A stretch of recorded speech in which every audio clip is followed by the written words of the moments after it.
Herkese merhaba arkadaşlar, kanalımıza hoş geldiniz. Bugün sizler için Afra Saraçoğlu'ndan yepyeni haberler hazırladım. Afra Saraçoğlu son yıllarda Türk televizyon ve sinema dünyasında hızla yükselen, genç yaşına rağmen güçlü bir ekran etkisi yaratmayı başaran isimlerden biri olarak öne çıkar.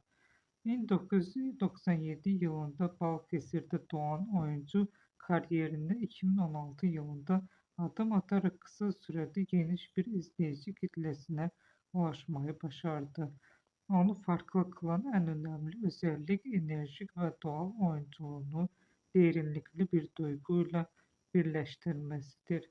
Afra Saraçoğlu'nun performanslarında yapaylık hissedilmez, sahneleri zorlamaz, aksine akışına bırakır ve bu da izleyici güçlü bir bağ kurmasını sağlar.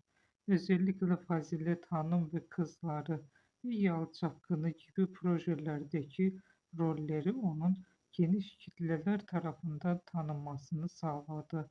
Oyunculuğun temelinde canlılık ve içtenlik vardır. Hem romantik hem de dramatik sahnelerde dengeli bir performans sergileyebilmesi onun çok yönlü bir oyuncu olduğunu gösterir.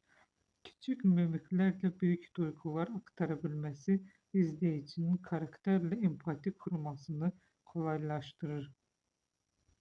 Afra Saraçoğlu sadece oyunculuğuyla değil, aynı zamanda ekran enerjisi ve duruşuyla da dikkat çeker.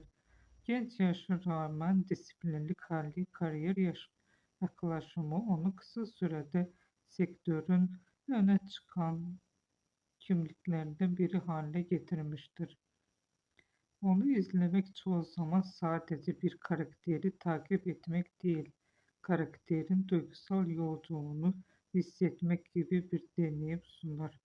Bugünlük benden bu kadar arkadaşlar. Yeniden görüşmek üzere. Hoşça kalın. Bizi izlemeyi unutmayın.